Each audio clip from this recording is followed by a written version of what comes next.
Guys. So, there you go. Here we are in Atlantis, or at least the beginnings of Atlantis. What did you think of that? What did you think of that montage? I decided to put it together. It took quite a while. That took about, I think it was 36 different clips and over 25 hours of footage cut down. Haha. Yes. Yeah, let me know what you thought of that one. I might do more stuff like that in future. But anyway, guys, yes, as you can see, I have been very busy. Welcome to Atlantis. Wow. Wow, it's not very impressive yet. Yeah. I mean, I think it's quite impressive at the moment, but obviously it's not full. There's nothing here. Well, nothing except there, which we'll talk about in a minute. But yeah, it's got weird noise. It's got no water in it anymore. It's done. As you've seen, I've finished up the insides because I didn't want it to be waterlogged. I think I mentioned that in a previous episode. I lowered this down by 1, as I said I would do. So you can see it's all here. I might make like a little hut like thing, like maybe take these up. Not sure what I'll do with that yet. But yeah, guys, this was a hell of an undertaking, and I tell you what, we're only just getting started. I've got a lot more to do. So one of the things I want to do is right here in the corners, see how I've got these like smaller spikes. I want to go to bigger spikes in the corners. So like I want to get. So I have 1, 2, 3, and then 4. Yeah, and then I might want to have some like something up on the tops, like maybe like a cap on the dome or something. I'm not entirely sure exactly what it is I want to do now, but for now, the fact that I got the dome finished, I'm super happy about. I didn't really know exactly how I was going to do it before I started doing it, so yeah, super happy about that one. But yeah, sorry this took so long, guys. I'm not going to dwell on it too much, but it's been quite some time. I think like a month and a half, coming up to 2 months. My job has been mad. I don't have much time like to myself, let alone to sit down and record and play some Minecraft and edit and stuff like that. So this has taken an extraordinarily long time. I'm hoping future episodes won't take as long, but they will be longer. They won't be every 5 days or whatever I was doing before. But yeah, anyway, sorry. That's just what I wanted to say. But yeah, so one of the things that is pretty much done is down here. This is my storage room and the heart of the base, quite literally. But this is the storage room. So I don't know if you guys have seen anything like this before. I think this is kind of unique. I've never seen anyone do anything like this. I came up with it on a previous server I was playing on, and I never really got to use it to its fullest potential because the server stopped by the time I'd finished it. But it is a shulker box storage room design that can have mass storage that is sort of portable. I don't really know what I'd call it. I might need to come up with a name at some point, or if you guys can think of any names for this storage system, then feel free to let me know. But essentially what it is, I've got 2 like sort of segments for blocks and then items, and as you can see here, what you do is I have lots of sand, or I'll tell you what, I'll actually show you with this. So I've got copper ingots here, blocks of copper, and then glass. So I would go over, find my glass. Where is my glass? Obviously I'll get more used to this the more I use it. Here we go. So it's glass, and done. Stored. All that glass I just had is now stored. These blocks of copper, here we go, right here, boom, stored. The copper ingots, I don't know where I'm keeping copper ingots. I don't think I have a special place for it, so I think it will just go in the bars here, or the ingots, or refined ores, or whatever you want to classify that as. And then basically if I find, oh man, I really need lots of glass for this upcoming project, I'll run into my storage room, I'll break a shulker box, and that's it. I've got all the glass on me.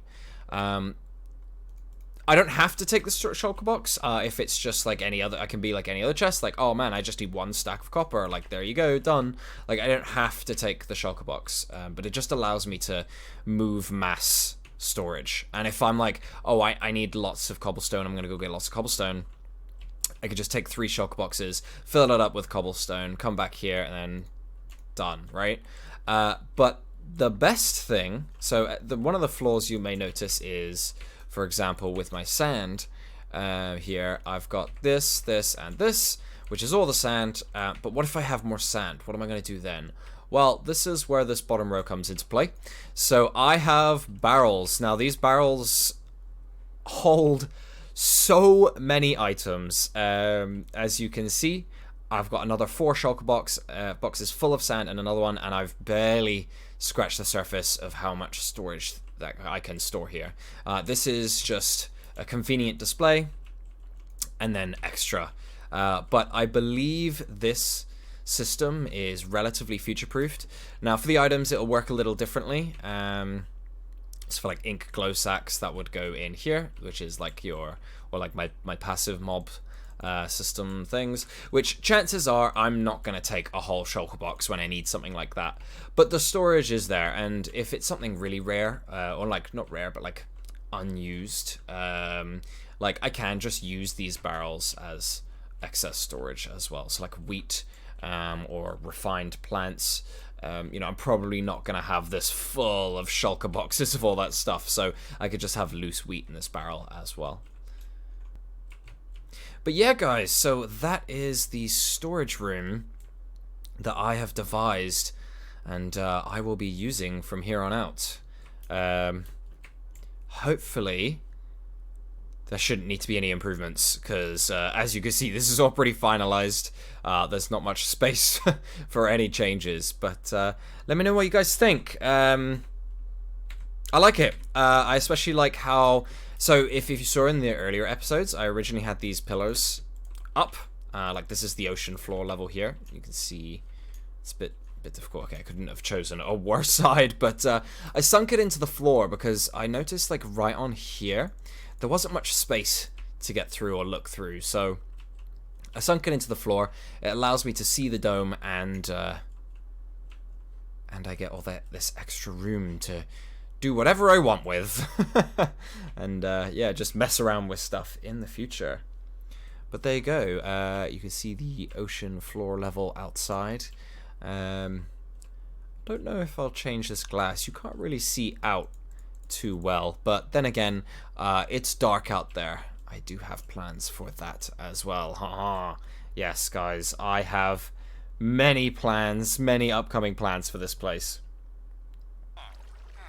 Okay guys, so I just wanted to take you through some statistics. Yes, haha, that sounds boring, but trust me, it's, well, I'm hoping it'll be a little more entertaining.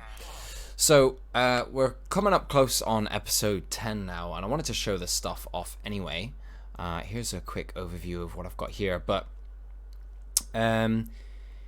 here's how much that took, right? So, with sand, I had mined 30,000 sand to fill up Atlantis and then drain it out. But that number is too small. As you saw in the montage, I'm using the torch trick to get like sand back. So 53,000 sand. Now, if you divide that by 2 by the time I initially harvested the sand and then replaced it all and then harvested it again, we're looking at about 26,000 sand-ish to completely fill up Atlantis and then re-break it again. So that took me about 26,000 sand to give you an idea of the scale. Now, yes, that was a little more than I bargained for. I think the times used will be how many placed, right?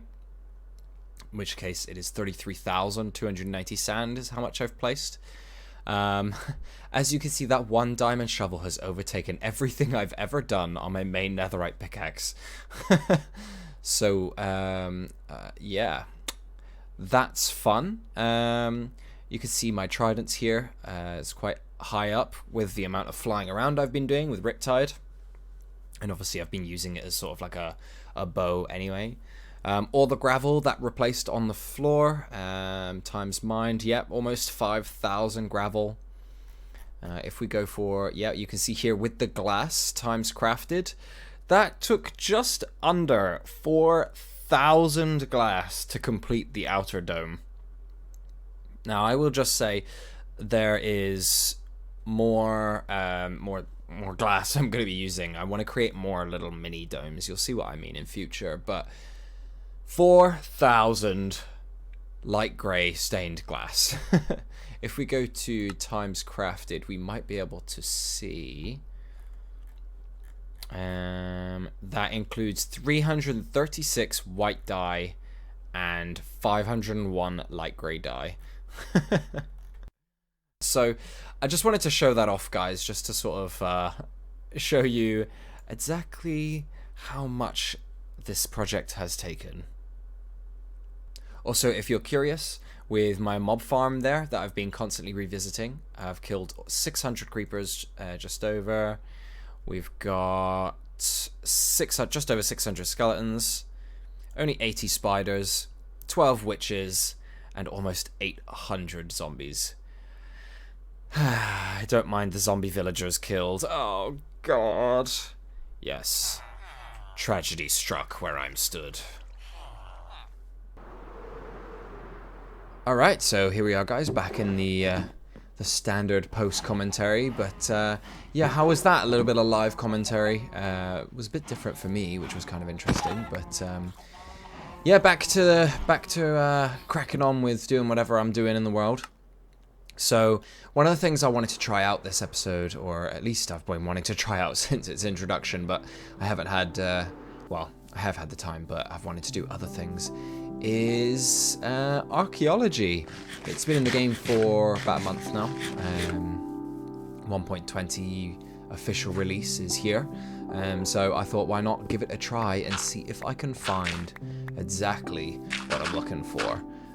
There are two things I'm looking for with the archaeology. I've never done it before, and there's two things I want. I don't know if there's a specific thing you have to do or not, but or rather, I should say a specific place. That would probably make more sense. For those of you who don't know about archaeology and how it works, essentially there are these blocks called suspicious gravel or suspicious sand, and you hold right-click with a brush on them that you saw me make, and I mean you've seen me do now, and you have a chance of getting some kind of random loot from it.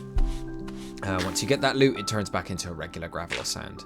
However, those blocks can be destroyed and you'll lose the loot forever. You can't just like pick them up and move them or anything like that.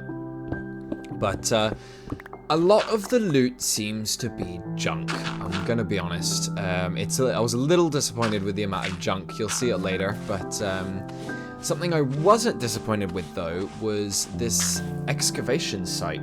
When the excavation sites were announced, I was expecting tiny little piles across the world, little areas, probably about the size of the little ditch I'm in now. But this went on for ages. There were so many piles of suspicious gravel, and it just kept going and going and going, and oh my god. There is also the glazed terracotta there. Some of my least favorite blocks in the entire game, and I'm sure I'm not alone on that notion.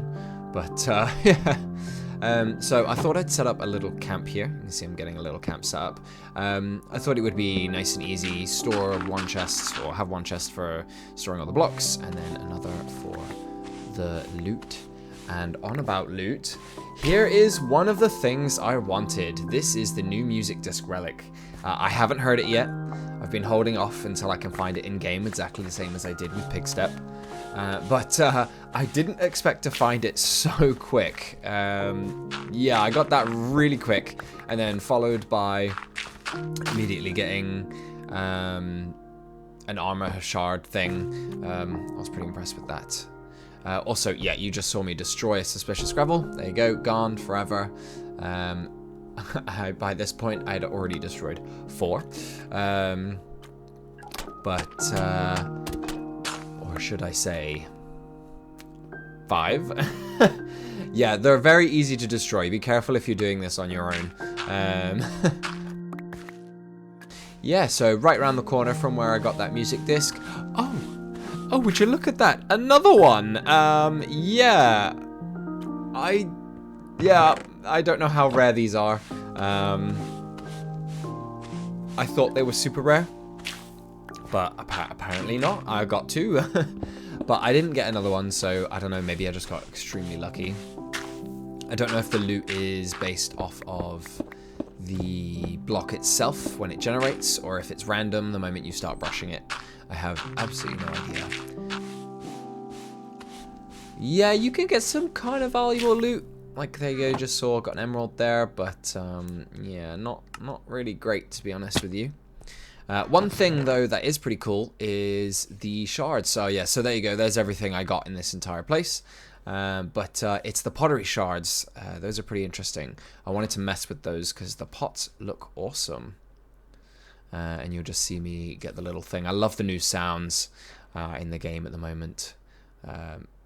Really impressed with Mojang. Or Mojang. Not sure how to pronounce it. But yeah, they're pretty cool. I want to use those around. I really love the models. But anyways, guys, I do just want to say, recap, like, yeah, sorry for the delay in the episode. It will be another long time before the next one, just because I don't have much time.